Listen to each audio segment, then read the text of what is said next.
Hola, buenas noches. Bienvenidos a un live de Dominguito. Como les había mandado la encuesta en la semana y les estaba preguntando qué día les gustaría que hiciéramos live. Usualmente los estaba haciendo los días jueves porque para mí era como más cómodo, pero según la encuesta no se pueden rajar, votaron por el Dominguito y aquí estamos. ¿Cómo están? Espero que estén pasándola súper chill, súper a gustito en su casita, que estén relajados, relajadas y listos para pues empezar aquí con el chismecillo que les traigo. Em, ¿Qué tal? Platíquenme algo. Cristian, Oli, ¿cómo estás? Buenas noches. Saludotes hasta Jalapa, Veracruz, que me encanta. Es, yo creo que uno de los estados favoritos. Mis estados favoritos. Coméntenme también si sí les late que sean como los días domingos los live. Pensaba también hacerlos como una o dos veces al mes para, no sé, estar aquí chill, cotorreando mientras me imagino tienen que prepararse para mañana, ir a la escuela, ir a trabajar. ¿Cómo les va? ¿Cómo les va? Lucero, hola, ¿qué tal? ¿Qué me cuentas de nuevo? Dice, el nuevo look, todo, ¿qué Versace? ¿Versace? Gracias. Sí, me agarró la locura porque me vi por ahí unas canas, déjenme decirles. No fue nada por gusto porque yo amaba mi cabello castaño y no sé, como que me traumé verme y dije, necesito hacerme algo que me disimule las canas que me empiezan a salir a mis 30 años y necesito una solución práctica bonita y pues ya está, ¿no? Y ahora soy rubia y lo estoy disfrutando. Emanuel, ¿cómo estás? Buenas noches. Pues bueno, mientras estaban conectando, les tengo varios temitas que se han quedado como en el tintero.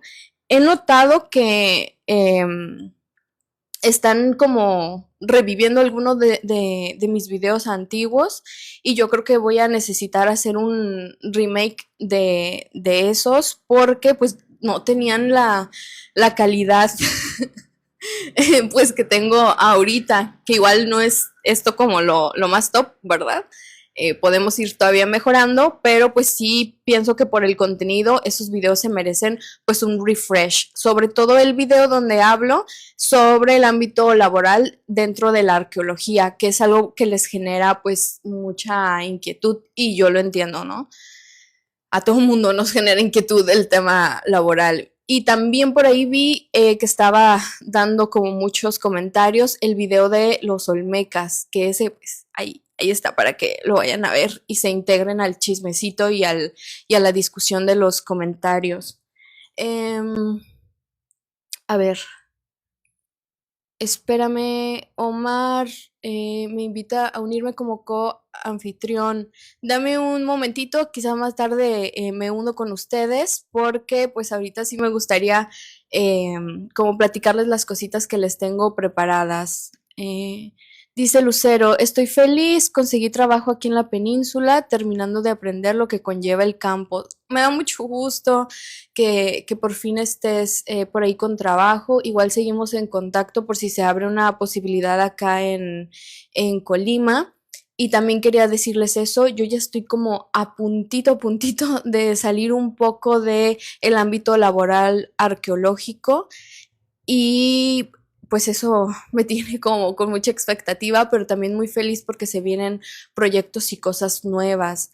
Entonces yo creo que también ahí hay una posibilidad de que si gustas te puedes venir para acá, para Colima en algún punto. Dice Carlos, saludos desde Ecuador, que viva el Colmich. Ya sé, oye, ya sé. A lo mejor por ahí nos conocimos, fui al Colmich el año pasado, como en noviembre, si mal no recuerdo, finales de noviembre. Entonces, pues, saluditos, Carlos. A lo mejor por ahí nos vimos. Em, Dice Emanuel, ¿has hecho algún video sobre las cuevas de la cuna de la humanidad en Sudáfrica? No, no he hecho ningún video, pero sí es un tema que pienso explorar en el perfil, en mis redes sociales, porque sí estoy como ya muy clavada en el tema de la bioarqueología y de la paleoantropología. Es como una espinita que he traído como desde inicios de mi carrera, ¿no? Y también por eso pues estudié o empecé estudiando antropología antes que arqueología. Ay, déjenle sigo leyendo porque se me mueven los comentarios. Dice, esas invitaciones son para hacer batallas de TikTok. Ay, sí, no, a mí no me interesa eso. Me interesa más el chismecito con ustedes, la verdad. Eso de batallas como que, como por... Biólogo Richard, hola, buenas noches, bienvenido por acá. Lucero, sí, eso de trabajar en varias regiones del país ayuda mucho, e igual si tienes oportunidad de salir del país también estaría muy cool. Ahora que tuve la oportunidad de estar por Perú, de verdad que me vine así como de, güey, yo quiero trabajar con textos de las culturas de Perú. La verdad es, son muy interesantes, son pues otra cultura, ¿no? Otros patrones culturales, otros materiales culturales, y por ejemplo allá se conservan mucho los textiles, que a mí me encanta, es un tema que me tiene súper fascinada. Entonces, pues sí, sí, tienes oportunidad de salir del país, aprovechala. Dice Valentina, saludos desde Colombia. Hola, dime de qué parte eres. Quiero ir, si todo sale bien, este año a Colombia. Entonces por allá nos podemos vincular. Dice, la bioarqueología me vuela la cabeza. Sí, es muy interesante. Siento que así como en la parte arqueológica es estar como de metiche en los contextos antiguos, en las casas, y estar como recreando estas dinámicas sociales. La bioarqueología pues nos permite precisamente como contar lo que se pueda, ¿no? De la historia de las sociedades antiguas, ¿no? A través de los restos óseos. Es muy, muy interesante. Y la verdad que soy una clavada, incluso antes de entrar a la carrera de antropología, em, era yo una clavada de estos temas de bioarqueología y de antropología física. Dice biólogo, yo trabajé con un arqueólogo, pero según me dice que aquí en México es difícil trabajar fuera del INA. Sí, la cuestión laboral para los arqueólogos es difícil. Sinceramente, yo agradezco mucho que mi licenciatura haya sido de antropología porque te abre más puertas y más posibilidades. Y por eso la recomendación de quienes estudian como licenciatura arqueología es que sus posgrados sean en otras áreas que los complementen y donde se puedan enrolar laboralmente un poquito más fácil. Ajá. Entonces, pues ese es como otro tip, ¿no? Que les daría. Y sí, sí es difícil trabajar fuera de Lina, pero también no hay como espacios, no hay plazas, no hay convocatorias abiertas. Y yo sí estuve trabajando o estoy trabajando aquí en INA Colima, pero no es en una plaza como tal de trabajo, ni siquiera por contrato, es por proyecto de salvamento arqueológico. Díganme si se escucha un poquito el ruido porque vivo en una avenida bastante transitada, y si se escucha, pues ahí me dicen y cierro la ventana. Dice Andrés, ¿nunca has trabajado en cazadores recolectores en México? No, pero también me encantaría, son otras metodologías en campo, ¿no? Y estaría muy chido. Soy como bien ecléctica, pues he trabajado este, muchos temas. Yo creo que si van a mi sitio de academia.edu, ahí van a ver chile, mole y pozole en mis tesis y en mis artículos, porque me llama la atención todo me parece interesante. En nada me especializo. Dice Emanuel, yo soy enfermero, pero me encanta la arqueología y antropología. Yay, pues bienvenido. Este es tu lugar seguro para que platiquemos de esos temas. Dice Valentina, soy de Manizales, Caldas. ¿Has trabajado dental, específicamente paleodietas o paleopatologías? Sí, paleopatologías. De los dientes, pues como antropóloga sé lo más básico. Entonces ahí también se requiere muchas veces como opinión de otros colegas odontólogos o también revisar manuales de paleopatología, que por cierto en Perú vi un libro muy interesante que es como enfocado en los dientes y en la información que aportan a la hora de construir el perfil biológico. Y está genial, ojalá lo pueda conseguir y ya se los comparto. Dice, amo México porque cualquier estado que visitas tiene algo que ver. Sí, la verdad que México es uno de los países privilegiados porque cada estado, cada región, ¿no? Tiene mucha abundancia en cuanto a lo arqueológico y eso también nos habla de una diversidad cultural, ¿no? Que había antes del contacto con los españoles. Y algo también que me sorprendió mucho estando en Perú es lo mismo, de que en todas las regiones tienen sus sitios arqueológicos y créanme que son impresionantes y que muchos de ellos no le piden nada a Machu Picchu.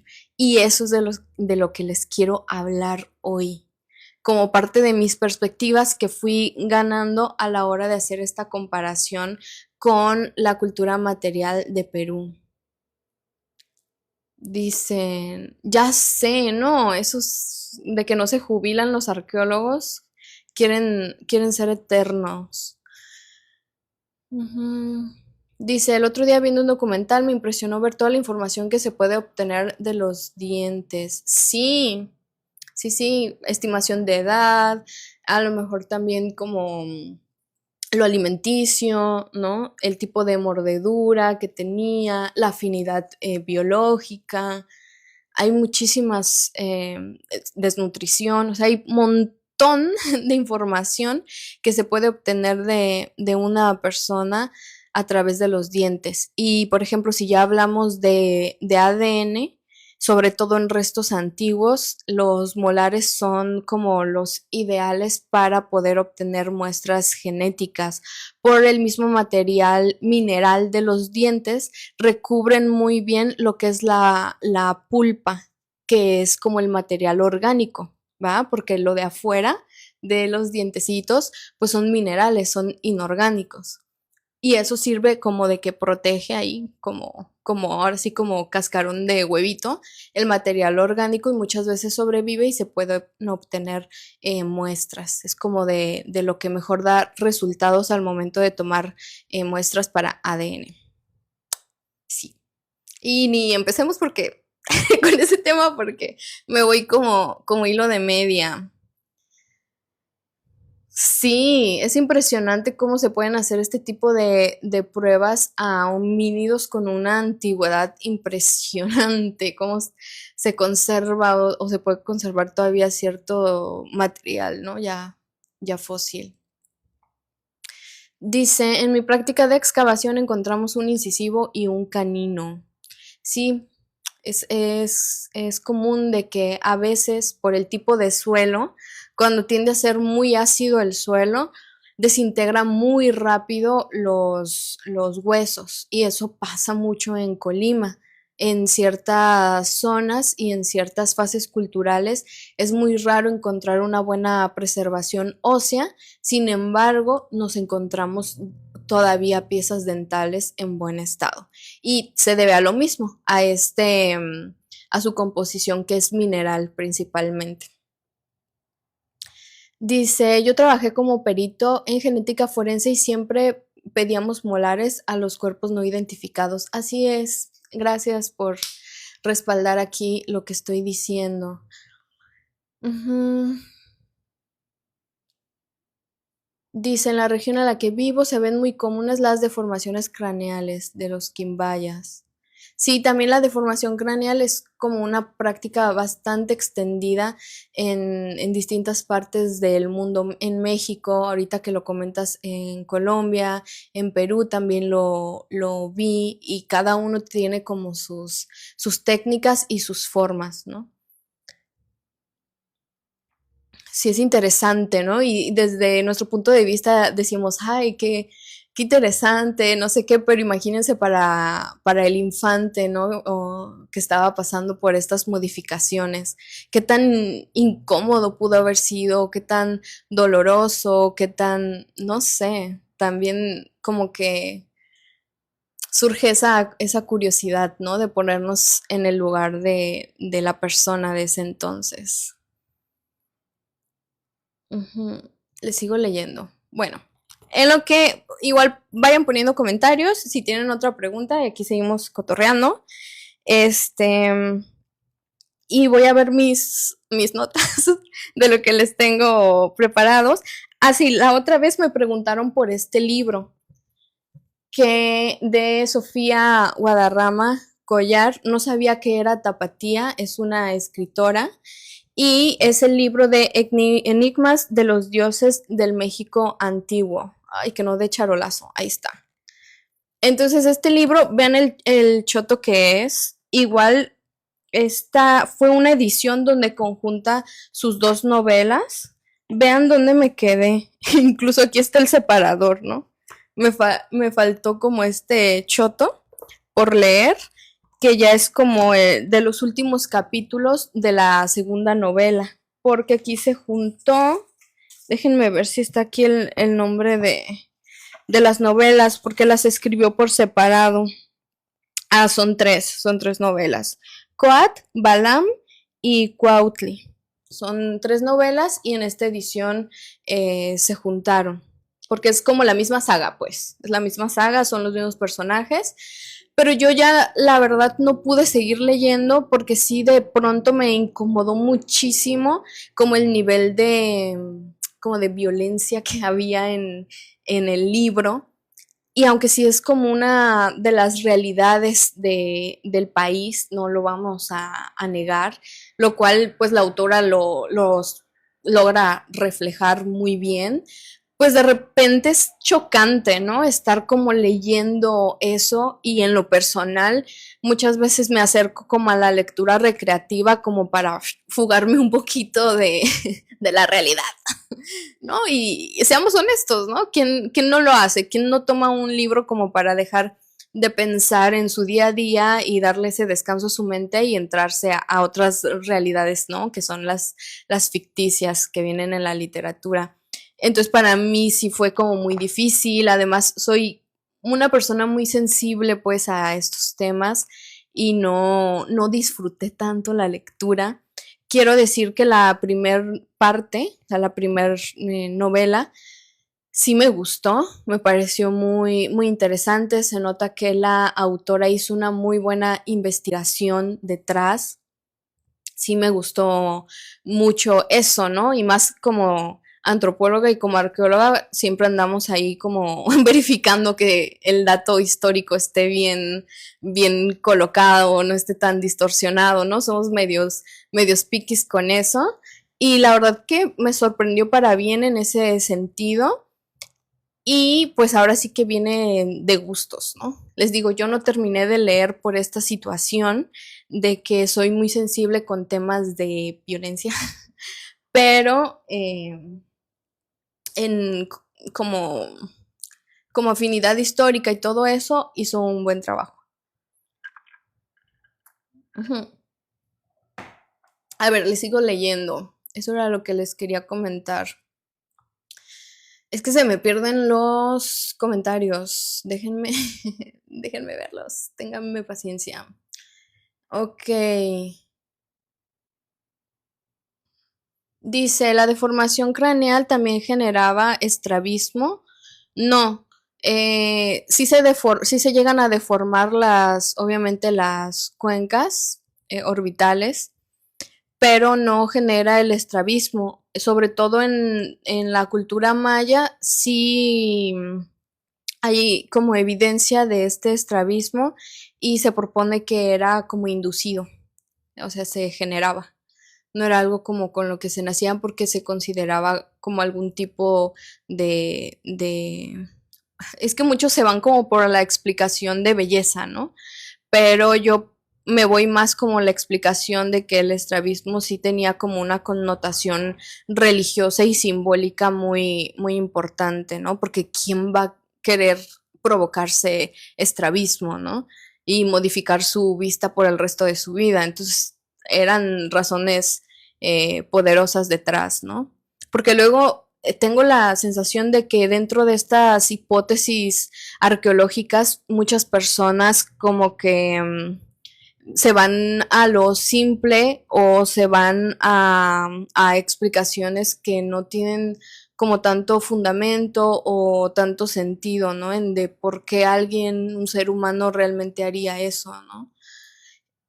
Y pienso que se cometen muchos de estos errores porque vemos a las sociedades del pasado como ajenas, como ignorantes, como de que no tenían tanta información como nosotros, como tontos, ¿no? Se tiene como todavía esta perspectiva, cuando no, pues eran de nuestra misma especie, ¿no? También se reían, contaban chistes, se enojaban, tenían envidia, tenían celos, ¿no? Y todas estas emociones y percepciones muy humanas también las tenían, ¿no?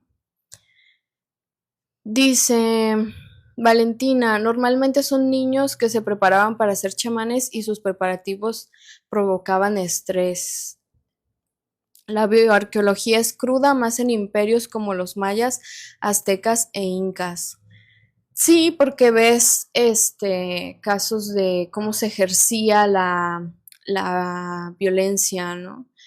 O cómo se hacían como ciertas ceremonias o ciertos rituales, ciertas prácticas de sacrificio y así. Sí, está intenso. Pero no es en todos los casos. Por ejemplo, aquí en Colima me ha tocado excavar pues tumbas de adultos y de infantes. Y se les ve cómo están colocados, como en cierta posición, ¿no? Acorde a sus creencias, se les depositan ofrendas, entonces sí se transfiere como todo este amor de los familiares a sus seres queridos. Entonces, pues, no todos los casos son así crudos, pero seguramente ya les toca a otros arqueólogos. Qué bueno que a mí no, porque les digo que sí soy yo muy sensible con estos temas. Rey Pérez, hola, hola, buenas noches. Pues aquí andamos al 100. Dice Steve, una pregunta, ¿por qué en Egipto hay conspiraciones raras y en México tenemos las pirámides más grandes y aquí no nos andamos preguntando nada? Me refiero a eso de que las pirámides solo pudieron haber sido construidas por extraterrestres. Pues mira, Steve, creo y lamento decepcionarte, pero sí aquí en México desafortunadamente existen esas teorías conspiranoicas, sobre todo por parte de estos programas del canal de historia, este famoso, que habla de los aliens y de cómo justifican, ¿no? Las construcciones eh, mayas y mexicas principalmente. Igual también las construcciones de Perú no se salvan de estas mismas teorías conspiranoicas, ¿no? Y es muy injusto no solo para los egipcios, sino para otras culturas, ¿no? Y por eso muchos arqueólogos se preguntan de, oye, entonces, ¿por qué no se hacen los mismos cuestionamientos sobre la cultura material y el desarrollo arquitectónico de las culturas europeas? ¿Por qué no pensamos que las culturas antiguas europeas también tuvieron ayuda? ¿Saben? O sea, más bien hablamos de temas como de racismo y de hegemonía y de desacreditar a otras culturas, ¿no? A través como de estos discursos conspiranoicos se sigue ejerciendo como cierto eurocentrismo todavía, desafortunadamente. Dice, este tema de cultura que en realidad se manejaba como alta cultura o baja cultura por europeos. Sí, pues fue una etapa del pensamiento arqueológico donde se utilizaba incluso como una escala, ¿no? Para decir que tal cultura era más desarrollada o tal cultura era menos desarrollada y según se daban como sus justificaciones, ¿no? Y volvemos a lo mismo. Todo esto es nada más como fruto de este eurocentrismo y de querer nada más, ahora sí como justificar cierta superioridad, ¿no? Y justificar el expolio a otros países, ¿no? Con esto de, es que lo nuestro es alta cultura y nosotros estamos más desarrollados y por eso vamos a ir a tu país a darles desarrollo y de paso y discretamente explotamos tus recursos naturales, ¿no? Y hacemos de cuenta que aquí no pasó nada. Pues así está el mundo, así se ha ido conformando desgraciadamente, pero también es interesante ver cómo todos estos discursos permean, ¿no? Incluso en nuestra sociedad todavía, desafortunadamente, pero pues igual espero que también espacios como mi perfil, mis redes sociales, ayuden a irnos cuestionando todos estos discursos que muchas veces no nos damos cuenta y los seguimos replicando. Dice Rey Pérez, ¿alguna vez hubo contacto entre culturas de otros países? Sí, claro. O sea, recordemos que la división política actual, pues antes de la llegada de los españoles no existía, no existía. Entonces muchas culturas tenían intercambios entre sí. En el caso de Mesoamérica, que es la región que más he trabajado, sé que hubo en su momento interacción, por ejemplo, del occidente y del centro de México con partes de lo que hoy es Centroamérica, incluso hasta Ecuador llegaron. Y hay varios artículos y hay varios colegas arqueólogos que se han dedicado, ¿no? Casi todas sus carreras en investigar precisamente estas interacciones de larga distancia. Yo creo que con esas palabras lo puedes buscar si te interesa saber como un poquito más de artículos o así. Es interacciones de larga distancia o de largo alcance, ¿no? Entonces ahí a través de ciertos materiales o ciertas técnicas se puede ir vinculando estas interacciones entre varias culturas del continente, que son los casos que yo conozco. Dice Fer, qué gusto encontrarte en vivo. Oli, pues ya vamos a estar por aquí. Les mandé una encuesta por ahí si les parecía que los dominguitos hiciéramos live y a lo mejor hacemos live un domingo sí, uno no o uno por mes. Igual ahí me van diciendo, ¿no? Porque algunos sí tienen oportunidad de conectarse un domingo, pero otros no, y así. Entonces ahí vamos viendo. Ok, pues están bien chidas sus preguntas, como siempre. Por eso me gusta hacer los lives, porque es como cuando se da más chida la interacción. Luego también me pareció muy interesante que a partir de que ahora estuve publicando contenido acerca de que estuve en Machu Picchu y en zonas arqueológicas de Perú, me llegaron comentarios diciendo que, pero perdón, pero Machu Picchu no es para tanto. O como diciendo de, pues no es tan sorprendente. Y también eso lo he escuchado de personas que se expresan de zonas arqueológicas de aquí de México, en el sentido de, pues son piedras y no están tan grandes las pirámides o cuál es el punto, ¿no? Y yo respeto la opinión porque al fin de cuentas cada quien tenemos una opinión, pero desde la perspectiva pues arqueológica, que precisamente esta disciplina nos ayuda a ver la cultura material y a entenderla desde como sus dinámicas, desde sus orígenes, de por qué realmente se configuraron así, ¿no? Nos ayuda a adentrarnos como de una forma más, pues sí, como científica o más de curiosidad, más de querer reconstruir su historia, pues obviamente Machu Picchu es impresionante, ¿no? Porque a lo mejor esta persona que me dijo eso, de que no es para tanto, pues a mí me gustaría que agarrara una losa de roca como las que están en la mampostería allá arriba y la intenté subir, ¿no? La intenté trasladar a ver si no es tan impresionante que hayan construido una ciudad tan alto, ¿no? Y también una ciudad donde ya con ojo arqueológico ves que hubo una planeación urbana, ves que hay drenaje, ves que luego cambian sus caminos y clausuran un camino y abren otro acceso, ¿no? Entonces, esto nos habla como de una ciudad dinámica, de personas que habitaron ahí, de personas que se movían, de personas que reconstruían y modificaban su espacio conforme sus necesidades. Entonces eso me parece a mí, en lo personal, muy impresionante. Me parece muy interesante. Y yo no entiendo por qué hay personas que se les hace como cualquier cosa la arquitectura antigua, ¿no? Es así como de muchas de las técnicas de construcción ni siquiera hemos logrado comprender cómo lo hacían.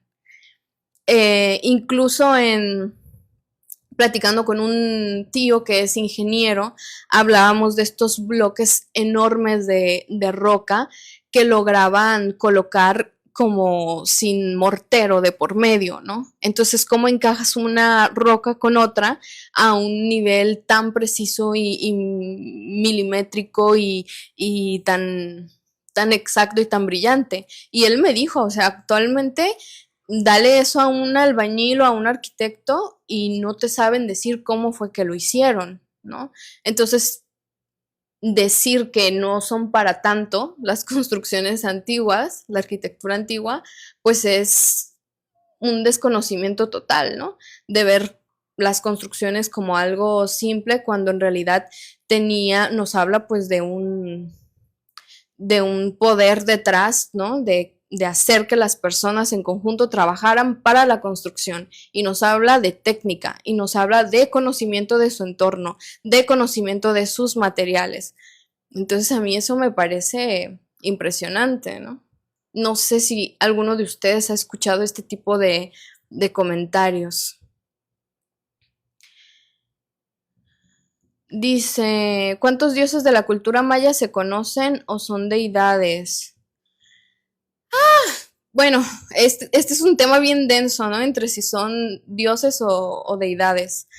Porque acorde con la cosmovisión mesoamericana, las deidades pues son como energías, ¿no?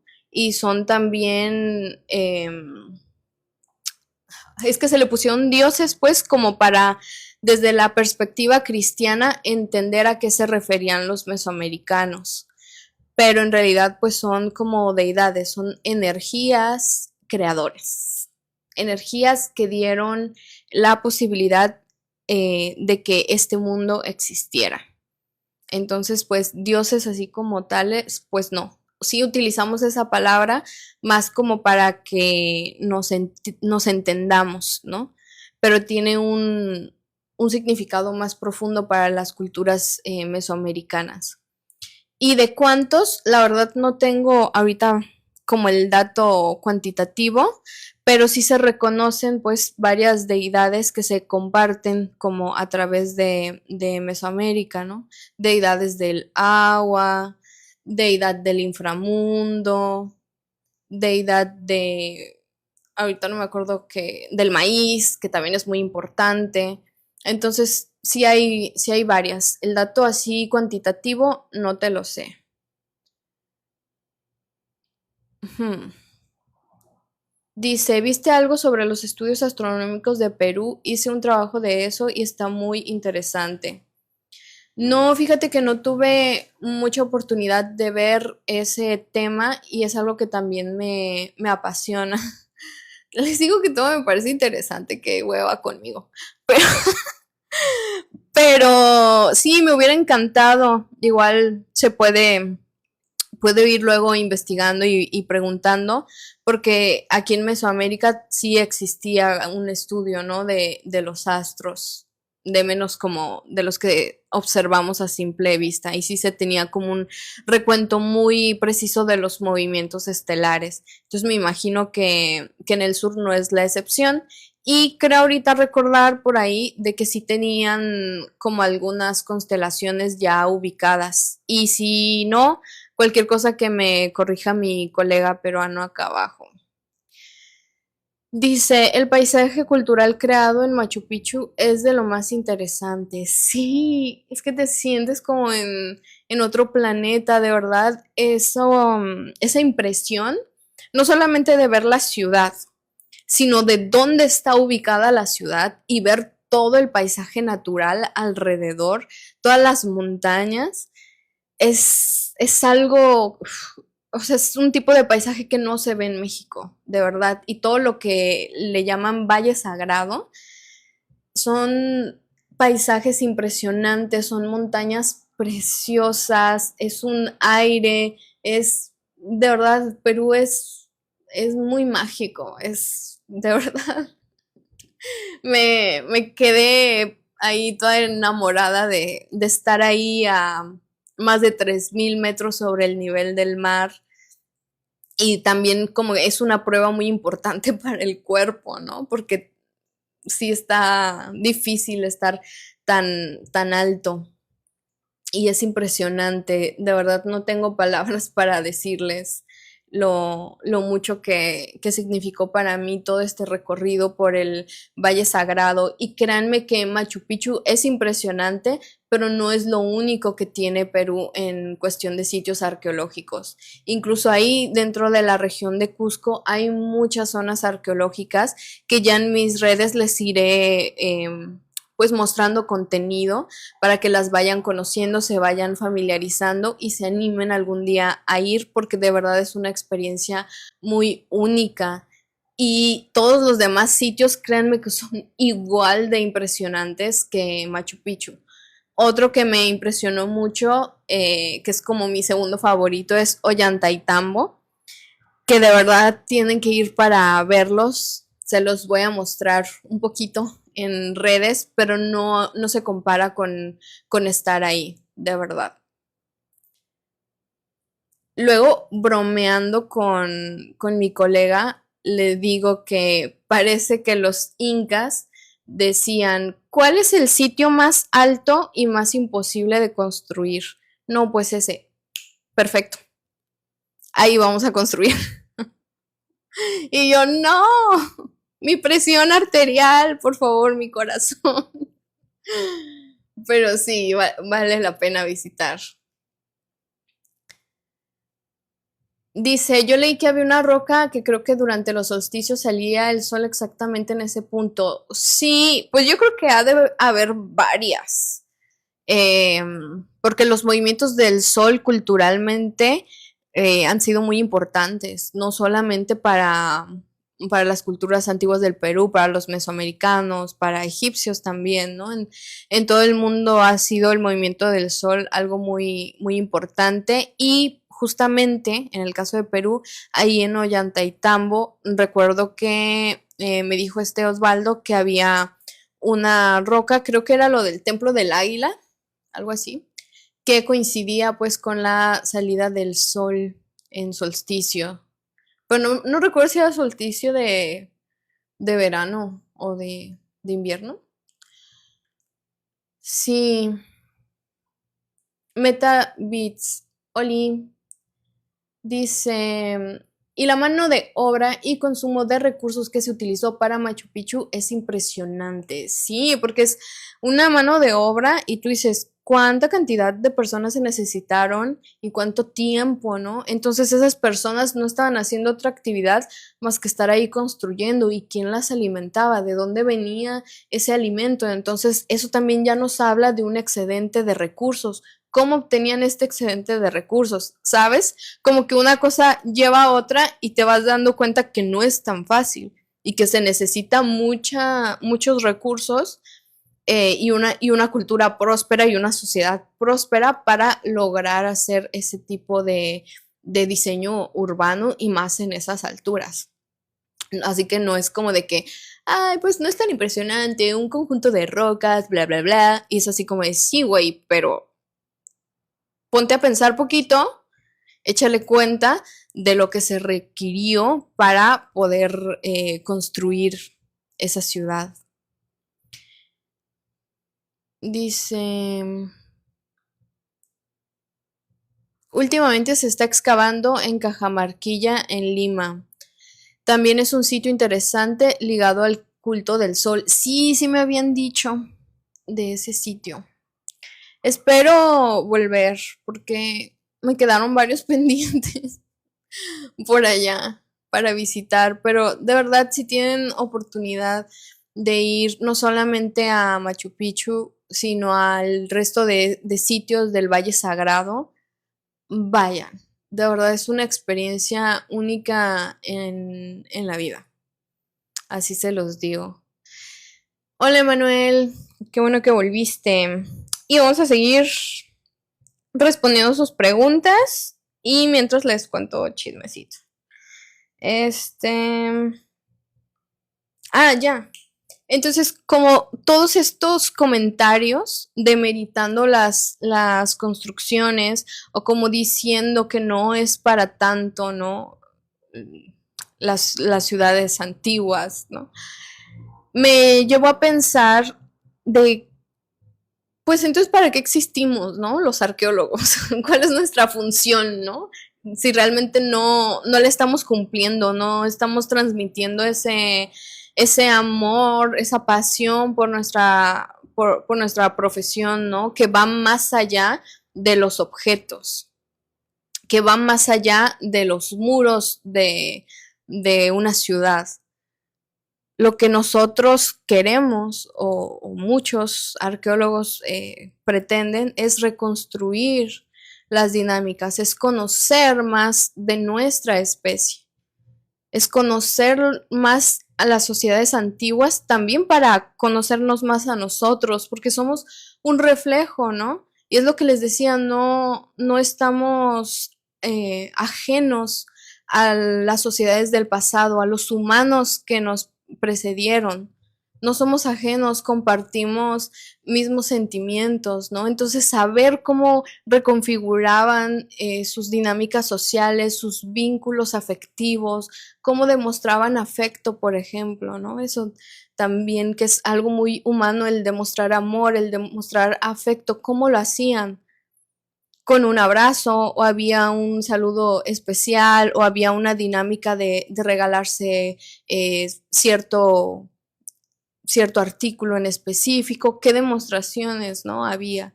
Entonces, en distintos temas nos interesa mucho el conocer cómo pensaban las personas, cómo se expresaban, en qué creían, cómo se vestían, por qué se vestían como se vestían, ¿no?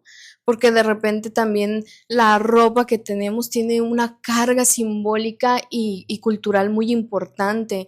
Hay por aquí en TikTok una cuenta que a mí me parece muy interesante, se llama Manu Styling y él habla de moda contemporánea y nos habla de cómo mucha de esta moda que portamos hoy día se remonta a otras épocas, ¿no? Y nos da como el fundamento simbólico y cultural de dónde viene, ¿no? Y también de repente retoma a sociedades pasadas, ¿no? Entonces eso se me hace muy interesante, ¿no? Como a través de la ropa se habla, ¿no? De una cultura. Y por ahí yo también tengo un video al respecto. Pero bueno.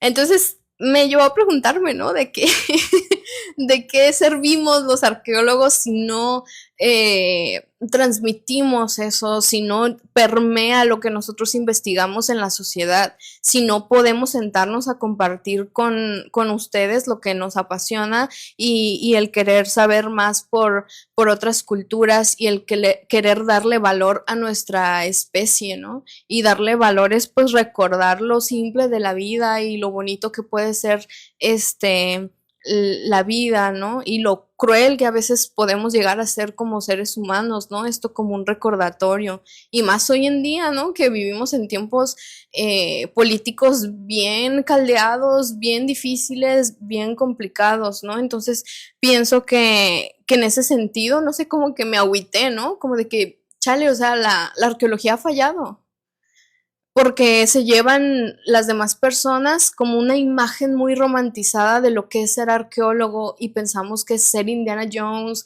y estar todos aventureros, todos ahí como fantasioso y buscando el conseguir el objeto y el monolito de oro cuando en realidad no.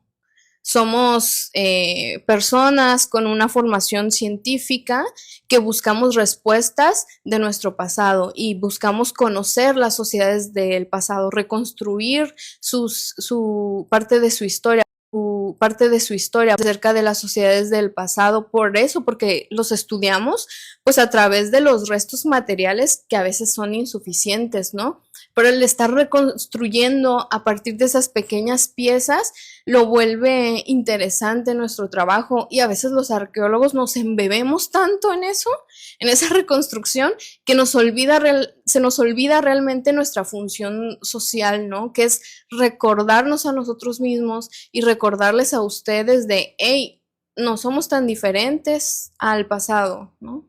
No somos tan ajenos a las sociedades del pasado y hay que acercarnos un poquito más a estas narrativas para saber un poquito más de nuestra especie, de por qué somos como somos, por qué pensamos como pensamos, cómo sentimos, cómo expresamos lo que sentimos, ¿no? Para mí, todos los sistemas de entierro es como una carta de amor, ¿no? A los seres queridos, a quienes partieron. Y y el llegar, ¿no? A un contexto funerario y excavar y ver el amor de las personas, a sus seres queridos ahí en las ofrendas, pues es muy impresionante. Perdón, me está ganando la emoción y muy bonito.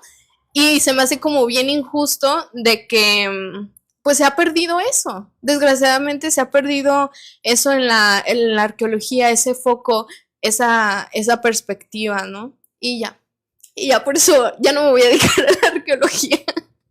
Ya voy a hacer otras cosas, pero aquí voy a seguir en redes y eso es lo chévere, ¿no?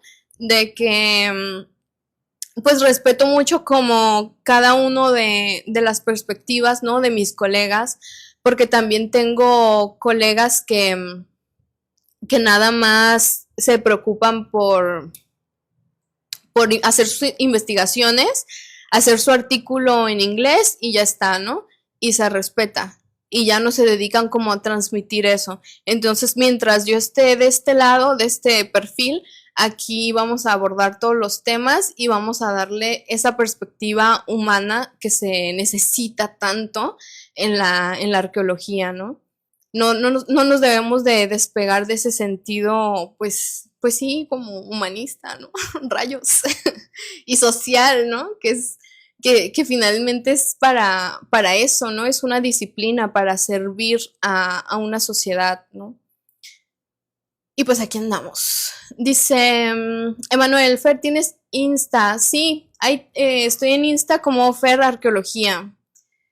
Y también tengo YouTube, que por cierto en YouTube estoy pensando en hacer un tipo como especial de contenido y subirlo cada semana. Apenas estoy un poquito como moviendo mi mente en qué tipo de contenido les gustaría, pero creo que ya tengo el concepto de lo que voy a ir subiendo. Esténse atentos también por YouTube porque va a cambiar el tipo de contenido que estoy subiendo.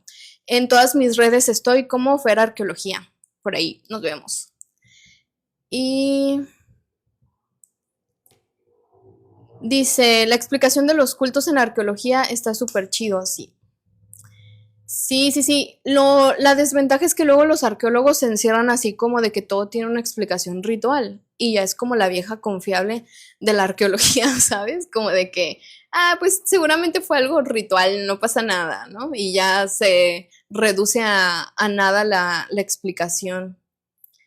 William, la importancia de la arqueología pública, brindar el mensaje a la población, no solo a colegas. Sí, yo también pienso lo mismo. Pues es algo que se debería de hacer siempre, ¿no? Porque si no, en lo personal, pienso que se pierde un poquito el sentido de nuestra disciplina, ¿no? Del por qué estamos aquí. Y yo por eso empecé a hacer contenido en redes sociales, porque decía, chale, o sea, me mato leyendo 50 artículos a la semana, yo exagerando, ¿verdad?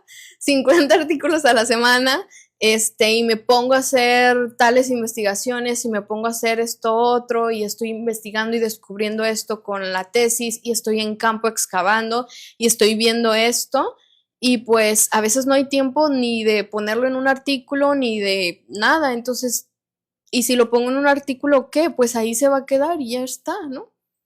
Entonces se me hizo como redes sociales una forma muy inmediata y muy chida para estar compartiendo de manera más directa esta información. Porque luego también hay otras personas que no se dedican a esto, que ni siquiera tienen estudios en estas disciplinas y tienen cuentas y se la pasan desinformando, ¿no? Entonces digo, ya basta. Basta de farsantes y vamos a regalarles pues tiempo a ustedes y vamos a regalarles bonita energía para que se adentren un poquito a este mundo de la arqueología y que lo disfruten, ¿no? Que disfruten como saber un poquito más de quiénes somos como especie, porque de repente son temas que siempre nos regresan a cuestionarnos quiénes somos como ser humanos, ¿no? Como seres humanos. Y les digo, todo este tema también de la bioarqueología es muy interesante, ¿no? Como analizar los sistemas de entierro y ver cómo disponían de sus recursos, ¿no? Porque a lo mejor incluso en las ofrendas se delata la importancia de una persona en la sociedad que tuvo, ¿no? Por la cantidad de ofrendas, porque a lo mejor en esas ofrendas le colocaban artefactos que no eran autóctonos de ahí, ¿no? Que eran artefactos que importaban de otras culturas, de otras regiones. Entonces también eso nos empieza a hablar de un estatus que tuvo la persona en vida. Aquí en Colima que me ha tocado ver y excavar, o sea, no solamente ver, excavar tumbas de infantes o de bebés, se nota la importancia, ¿no? Que tuvieron las infancias y los bebés en estas sociedades, porque se les dejaba incluso ofrendas en forma de cerámica pequeñita, ¿no? Entonces se notaba que hacían exclusivamente esa vasijita para dejarla como ofrenda. Entonces ahí se nota como todo el esfuerzo, todo el amor que hay detrás, ¿no? Y eso nos habla de los valores que esa sociedad tuvo que de repente no son tan diferentes a los nuestros, ¿saben? Y es ahí como uno se pone a arrollar mucho y a pensar mucho en estas cosas. Pero bueno, aquí estamos para hablarles de arqueología. Si tienen cualquier pregunta, la ponen aquí abajo y si no, pues yo voy a seguir tirándoles choro, porque ya nos quedan unos poquitos minutos para concluir. Pero bueno, aquí seguimos. Ah, otro tema que también me parece interesante. Una disculpa que aquí tengo mi borrador. Otro tema que me parece interesante es el de los museos. La verdad me impresionó mucho, por ejemplo, en Perú, que tienen mucha cultura material tan bonita, piezas tan bellas, como llegar y encontrar muchos museos, pero no había como un museo como aquí en México, que es el Museo Nacional de Antropología, ¿no? Y al que fuimos, al que visité, pues no es como así como que no se le da tanto peso. No sé si me explico, porque no quiero ser grosera, pues. Pero sí, el Museo Nacional de Antropología de aquí de México está bien chingón y está bien grande y está bien imponente. Y yo algo así esperaba allá, ¿no? En Perú. pero me llevé la sorpresa pues de que no. Entonces le pregunté a mi colega y empezamos a hablar todo esto de cómo ha sido un proyecto que tienen los peruanos desde hace varios años y por cuestiones políticas, por cuestiones económicas, pues no se ha llevado a cabo, pero es algo como que está en proceso.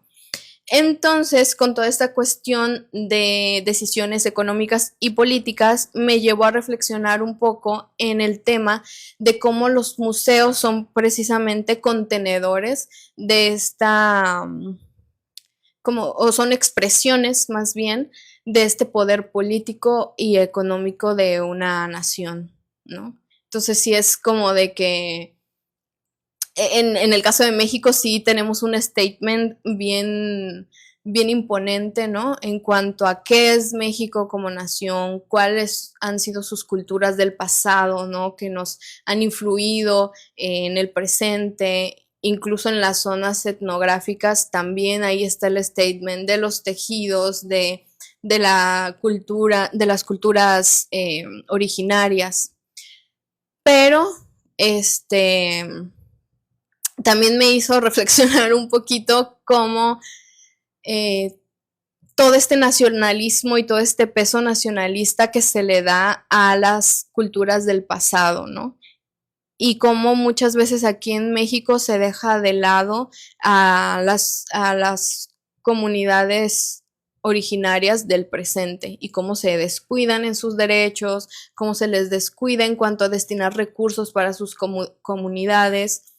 Ah, pero en museos y en zonas arqueológicas están engrandecidos, enaltecidos, ¿no? Entonces, en México hemos vivido mucho esta incongruencia constante de, por una parte, y como idolatrar, enaltecer a las culturas del pasado y por otra parte, querer negar o querer hacer a un lado a las comunidades eh, originarias.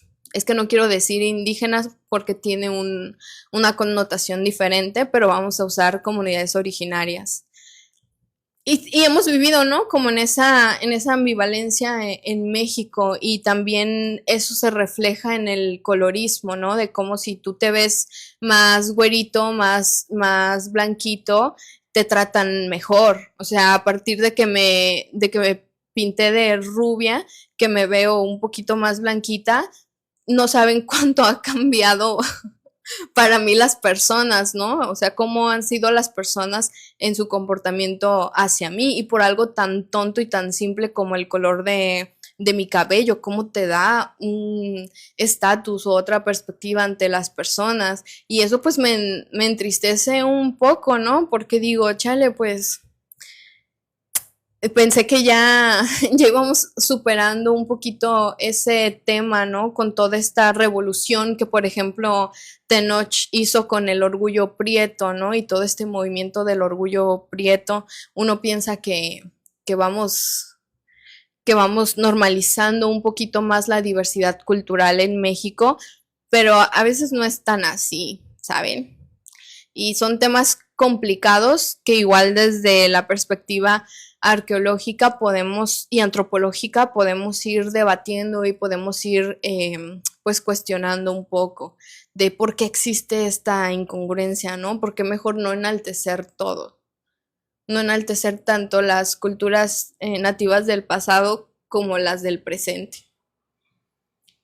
Voy a leerles. Dice, Emanuel, la antropología física me gusta mucho. Sí, está bien cool, la verdad. Dice, yo tengo unos libros del Museo Nacional de México desde que era niño. Sí, hay libros donde vienen como piezas más relevantes del museo y vienen muy buenas fotos. Creo que yo tengo uno y sirve como para referencia, sirve muy bien.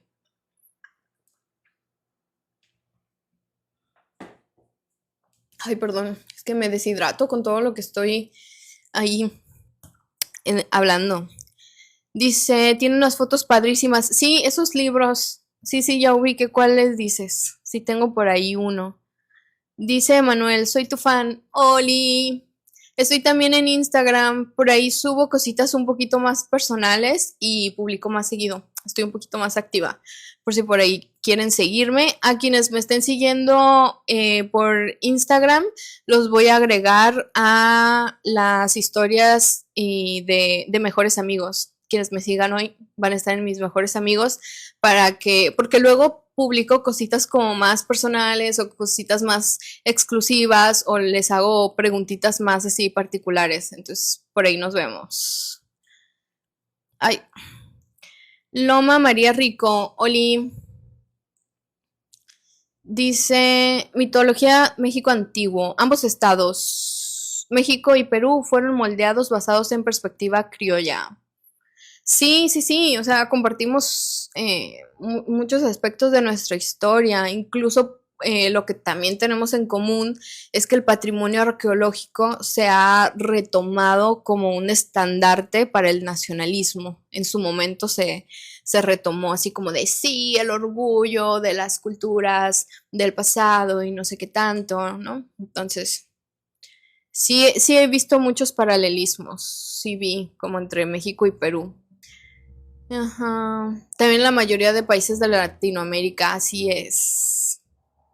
Dice Emanuel, mi papá es historiador y por eso tengo esos libros y por suerte también el gusto por la arqueología. Muy bien, qué chévere. Dice, la perspectiva criolla es básicamente el heredero del sistema virreinal de castas. Sí, sobre todo en esto de las castas, precisamente vienen como esta diferenciación de cómo se llaman a las mezclas, ¿no? De si eres hijo de criollo con negro, eres mulato. Y si eres mulato con indígena, eres tal cosa. Entonces sí entiendo que este sistema de castas, incluso aunque ya no se usa, en su momento tuvo muchas implicaciones en cuanto a los derechos y las oportunidades a las que tú podías acceder por ser de tal casta. Y también por esa razón en México se quedó mucho la frase de, ay no, es que cásate con un güerito, un rubiecito para mejorar la raza, ¿no? Porque sí tiene, el sistema de castas tenía que ver con todo esto.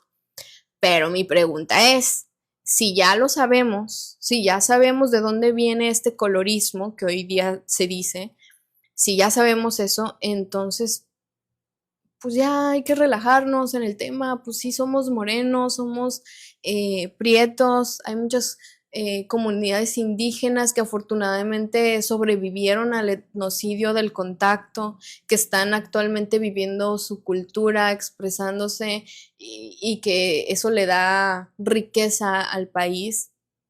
Pues hay que abrazar todo eso, ya el color de piel hoy en día, pues ya, ¿qué más da, no?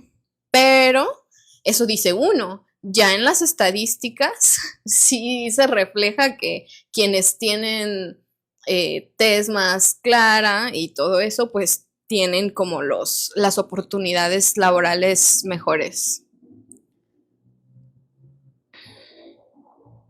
Pero sí, sí entiendo eso. Claro, existe un etnocentrismo y eso también hablé al inicio, ¿no? Del en vivo, de cómo estas perspectivas de que,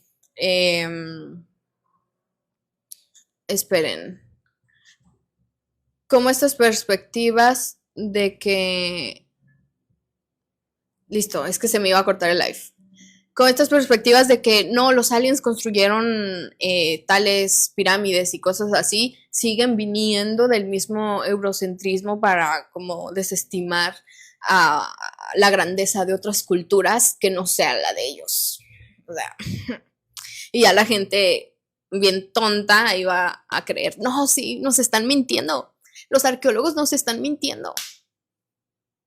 Es que ellos no saben, no, ellos no saben las técnicas constructivas. Pues no, no sabemos ciertas cosas, no sabemos un chingo de cosas, de las culturas del pasado, pero eso no quiere decir que les quite méritos a ellos mismos, y eso no quiere decir que no hayan sido lo suficientemente inteligentes y capaces de crear sus propias ciudades, sus propias sociedades, sus propias técnicas, sus propias ciencias, sus propios conocimientos.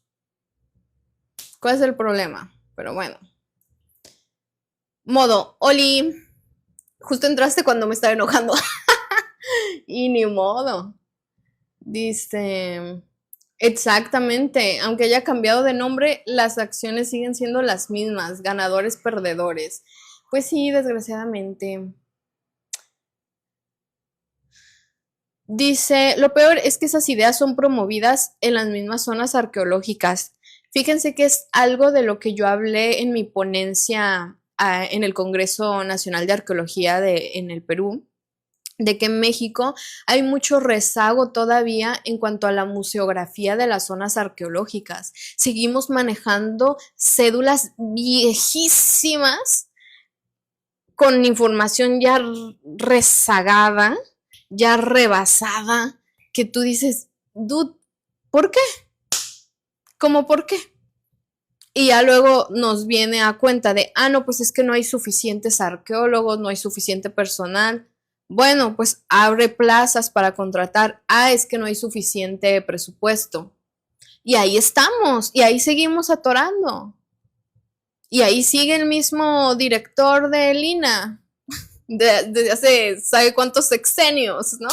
Que no pide más presupuesto para que se contraten a más gente y podamos cubrir la demanda.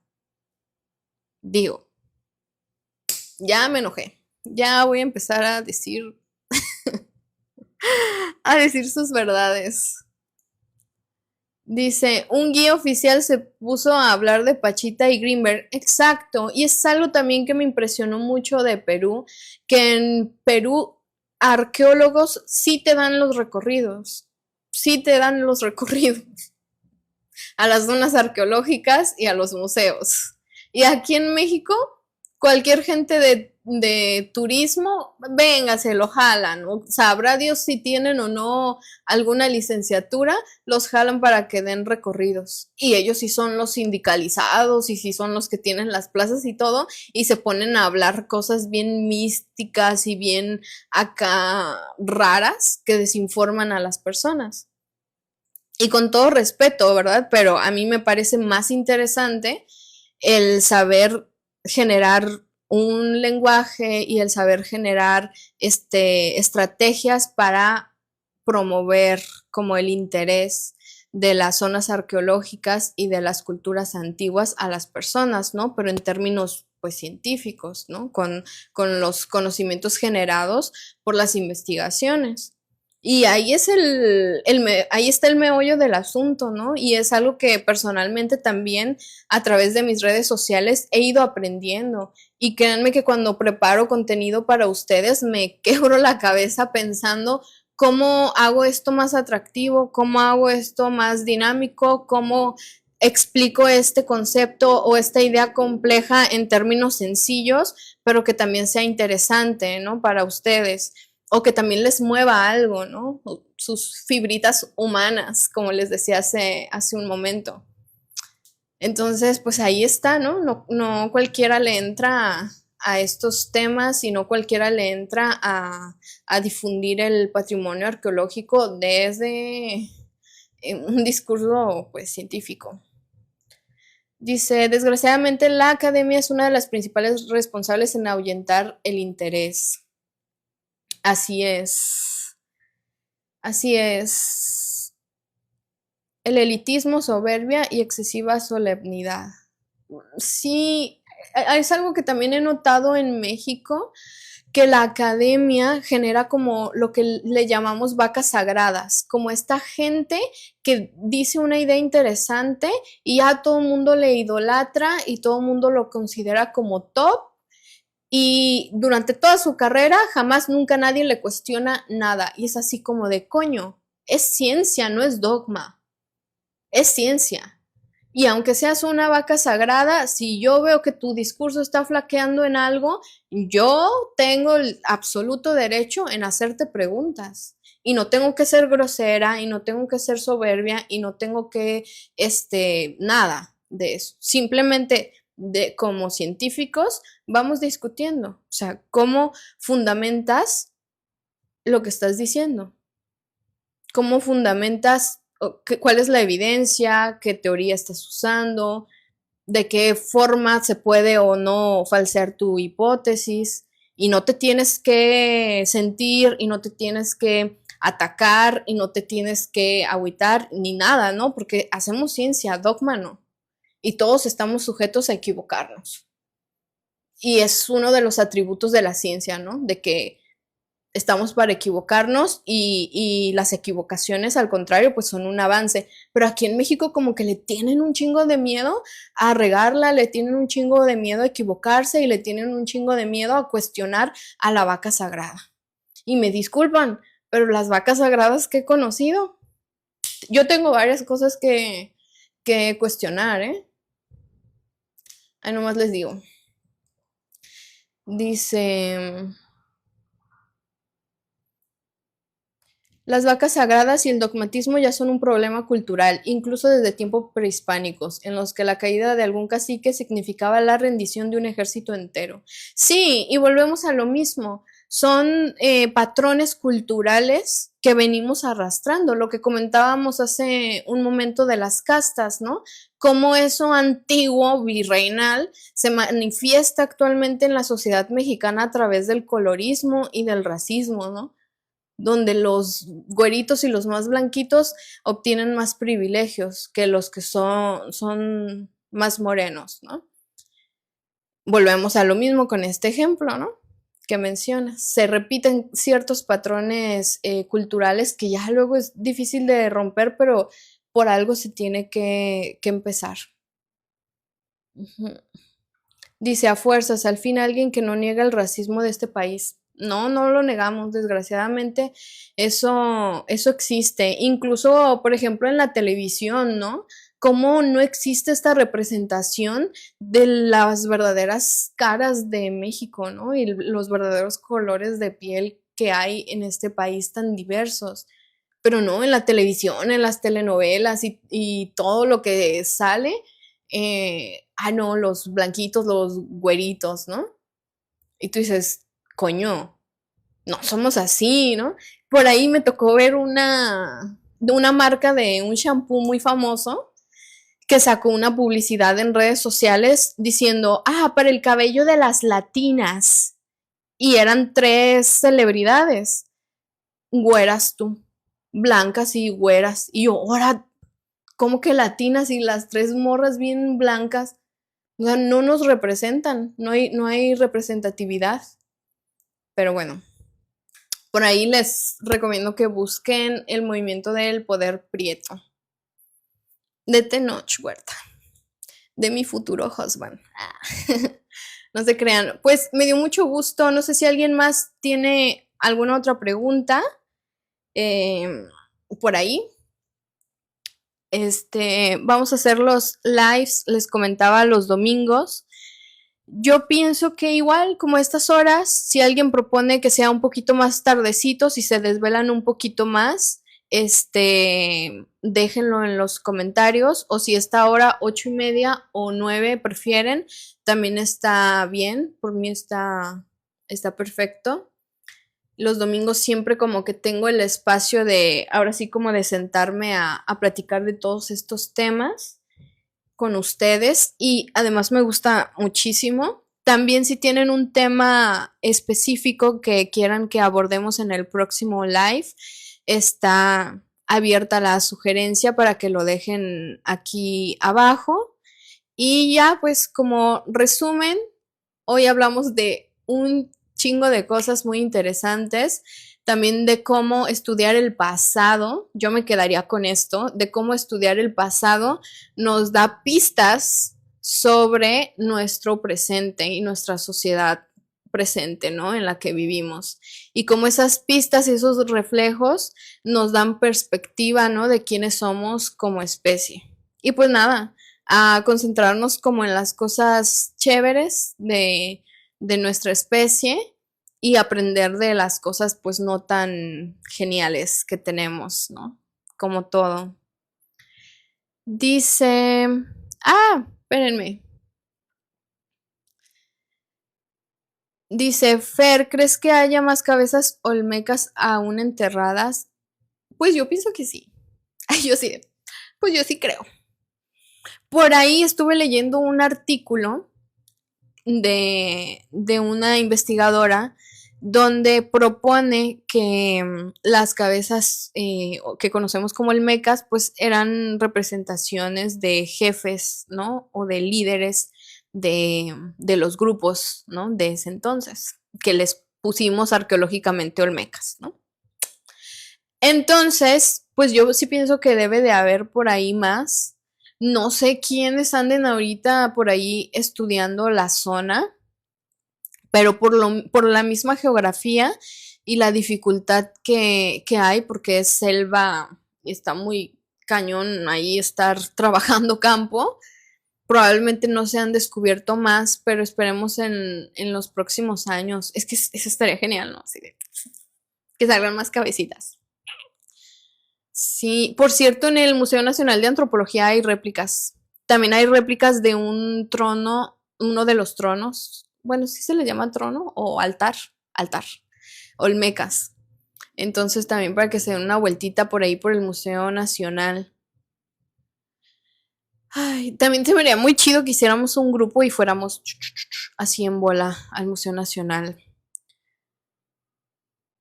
Dice Angie, ¿qué problemas? Esperen, es que se me fueron. Muy interesante live, he aprendido mucho. ¡Yay! Si tienes otro tema de sugerencia, con mucho gusto. Para eso estamos. Angie, hola, yo soy estudiante de arqueología en Perú. Oli. Dice, ¿qué problemas encuentras en la arqueología mexicana? Pues muchos. Y muchos de ellos ya los estuvimos abordando en este live. Y uno o sea, como a manera de resumen de las problemáticas con las que me quedaría es como el aspecto laboral, de que pues actualmente no hay suficiente presupuesto para abrir nuevas plazas de trabajo y hay un evidente rezago porque se necesita atención en muchas zonas arqueológicas y pues la institución encargada de gestionar eso, que en el caso de México es el Instituto Nacional de Antropología e Historia, pues se encuentra rebasado y necesita personal, pero por otra parte, pues no se le ha asignado mayor presupuesto. Entonces, actualmente sí vivimos un descuido de la arqueología mexicana, ¿no? Que sí es bastante preocupante. Eso como resumen, pero si gustan, en el próximo live que hagamos, podemos hablar de esos dos temas, problemáticas de la arqueología mexicana y que se junte con problemáticas laborales en arqueología, que es algo que se complementa muy bien. Entonces, si les parece, dejamos esos dos temitas para el próximo live, porque sí hay mucha tela para cortar ahí. La verdad, hay muchísima tela. Dice, los trabajos de Anne Cyphers. Yo vivo en Tabasco. Sí, es Cyphers. Ajá. Es Cyphers. Ay, pero no me recuerdo qué otra. Creo que también es investigadora. Pero por ahí busco. Dice, yo vivo en Tabasco. Cuando quieran vengan a la venta y el parque de la venta. Yo quiero. Yo quiero. Mira, la mala noticia es de que no tengo vacaciones pronto. Pero pues por ahí nos podemos coordinar. Yo pienso que para diciembre nos podemos coordinar o para algún puente estaría genial. Creo que tienen aeropuerto, ¿no? En Villahermosa. Entonces, por avión siempre es más rápido todo. Ujú. Y por ahí nos coordinamos. Jessy, Oli, colega. ¿Qué tal? ¿Qué tal? Ya llegas a la parte final, pero se va a poner bueno el próximo live porque vamos a hablar de problemáticas de la arqueología mexicana y de el ámbito laboral. Entonces, el próximo live te necesito aquí al pie del cañón para estar comentando, por fin, porque sí hay mucha tela para cortar. Dice, sin contar las incontables zonas arqueológicas que no han sido exploradas o que se convierten en fraccionamientos. Sí. Pues no es que se conviertan, eh, pero digamos que sí se restringen ciertas áreas para que se puedan llevar a cabo las construcciones. Dice, si hay aeropuerto. Ah, súper. Sí, sí he estado en el aeropuerto de Villahermosa, pero de ahí me fui rápido a Palenque. Pero sí me gustaría ir porque nada más estuve de paso. No me faltó ir ahí a la venta. Ujú. Dice, al menos en la zona del Bajío, especialmente en León, hay al menos 3 zonas que ya no existen. Chale, pues yo creo que ahí sí le toca al INA de Guanajuato como dar cuentas de por qué pasó eso, ¿no? De que destruyeron las zonas.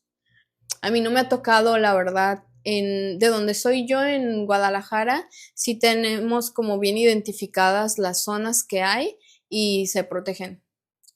Sí, se les cuida mucho. Pero bueno, entonces, quedamos los domingos, porque en su mayoría votaron que los domingos, y si gustan, como por ahí de las 9 de la noche, que es que veo como que se empiezan a conectar un poquito más, que ya no sea 8:30, que sea 9 de la noche. Y el próximo live vamos a hablar de esos dos temas, de problemáticas de arqueología en México y del aspecto laboral. Síganme en mis redes sociales, estoy en Instagram, en YouTube como Fer Arqueología. A quienes me estén siguiendo el día de hoy en Instagram, los voy a agregar a la lista de mejores amigos para que ahí puedan ver contenido más exclusivo, tonterías que subo de repente, cositas más personales, encuestas que hago un poquito más puntuales. Y por ahí nos vemos. También en YouTube voy a estar reactivándome por ahí con nuevo contenido. Estoy pensando el concepto que quiero pues ofrecerles por ahí. Entonces pues en eso quedamos. Muchísimas gracias por estar aquí acompañándome. Como siempre, sus preguntas estuvieron geniales. Yo la más feliz de estar aquí chacoteando con ustedes, enojándome, apasionándome por la disciplina y pues nada, humanos que me acompañan aquí, un gustazo, un abrazo, bonito inicio de semana. Mañana es lunes, retomamos actividades. Muchísimas bendiciones, muchísimas buenas vibras para su inicio de semana. Seguimos en contacto. En la semana hay nuevo video por aquí. Chao.